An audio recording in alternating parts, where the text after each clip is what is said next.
আপনারা জানেন যে আমরা দায়িত্ব নেওয়ার পরে আমরা হোম মিনিস্টারের সাথেও দেখা করেছি এবং ওনার সহযোগিতা আমরা চেয়েছি। এই সমস্ত বিষয়গুলো তো শুধুমাত্র সিটি কর্পোরেশনের পক্ষে একার পক্ষে সম্ভব না, সেখানে পুলিশের সাহায্য আমাদেরকে নিতে হবে।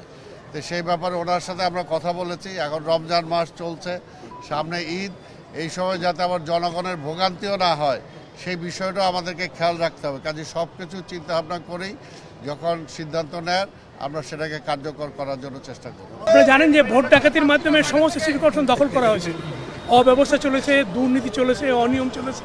এর থেকে সিটি কর্পোরেশনকে বের করে নিয়ে আসে। গত জুলাই বিপ্লবের পরে প্রশাসনিক কর্মকর্তা চালাতেন, সময় দিতে পারতেন না। এখন রাজনৈতিক নেতৃবৃন্দ সময় দিয়ে জনগণের কাজটি করবেন। উনি যেটা চেয়েছেন মাননীয় প্রধানমন্ত্রী 6 মাসে একটা প্যাকেজ করেছেন, সেটা হচ্ছে ক্লিন সিটি করার কথা বলেছেন এবং মশক নিধনের কথা প্রথমে বলেছেন।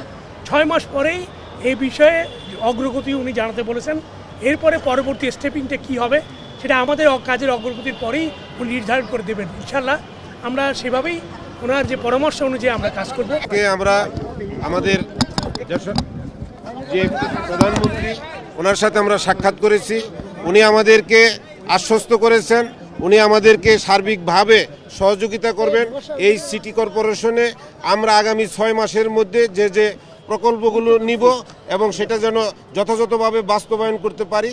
তার মধ্যে হলো আপনার মশা, যে মশা আপনার ডেঙ্গু, চিকুনগুনিয়া থেকে আমাদের যাতে সাধারণ মানুষ জনগণ মুক্তি পায় তার জন্য আমাদেরকে করণীয় যা পদক্ষেপ যে এক্সপার্ট আছে সেগুলো উনি আমাদেরকে বলেছেন। সেই সাপোর্ট সরকার আমাদেরকে দিবে এবং বিশেষ করে আমার গাজীপুরে যে আপনার বজ্র ব্যবস্থাপনা, যে আপনার ইন্ডাস্ট্রিয়াল এলাকা, এখানে রোডঘাটে প্রচুর আপনার ময়লা আবর্জনা আছে এবং ইন্টারনেটের যে কেবল তার আপনার বিভিন্নভাবে ছড়ানো ছিটানো আছে, এগুলোকে একটা নিয়ন্ত্রণে এনে এবং ক্লিন সিটি করে আগামী বর্ষার মধ্যে এটাকে গ্রিন সিটি করতে হবে।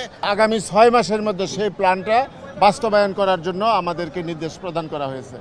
আমাদের সেই প্ল্যানের মধ্যে যেই বিষয়গুলি সবচেয়ে বেশি সেটা হলো যে আজকে বাংলাদেশে যে নারায়ণগঞ্জ সহ বিভিন্ন জায়গায় যে যানজট সমস্যা, তারপরে আপনার শহর আপনার খুবই অপরিষ্কার, বর্জ্য ব্যবস্থা কিভাবে সমাধান করা যায় সেটার দেখা এবং আইন শৃঙ্খলা থেকে শুরু করে সকল বিষয়গুলি যাতে আমরা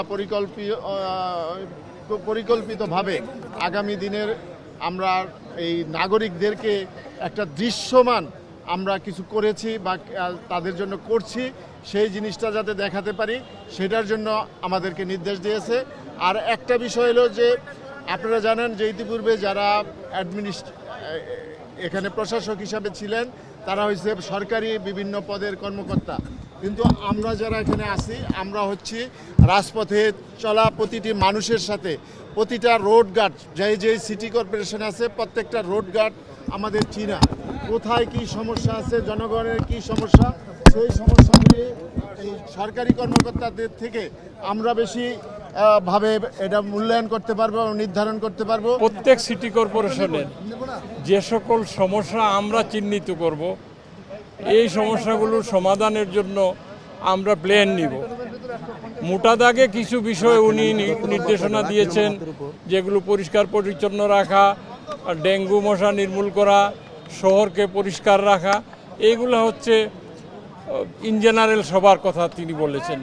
পাশাপাশি আমরা বিভিন্ন সিটিতে যারা দায়িত্বপ্রাপ্ত হয়েছি আমরা ওই সিটির সমস্যাগুলো চিহ্নিত করে জনগণের কল্যাণে নিজেকে কাজ করা। তিনি আরও বলেছেন আমাদেরকে আপনারা যে প্ল্যান করবেন সেই প্ল্যান মোতাবেক কাজ করবেন এবং আমাকে এই যে প্ল্যানিংটা আপনারা অচিরেই 1 সপ্তাহের মধ্যে উনাকে দিতে বলেছেন এবং তিনি নিজে মাননীয় প্রধানমন্ত্রী প্রত্যেকটা সিটি ভিজিট করবেন, করে আমরা যারা দায়িত্বপ্রাপ্ত হয়েছি আমরা যথাযথভাবে এই জনগণের কল্যাণে এই কাজগুলো করছি কিনা বা নগরবাসীর যে পুঞ্জীবিত সমস্যার সমাধান করবে আমরা কাজ করছি কিনা এই বিষয়গুলো উনি নিজের স্বচক্ষে দেখবেন।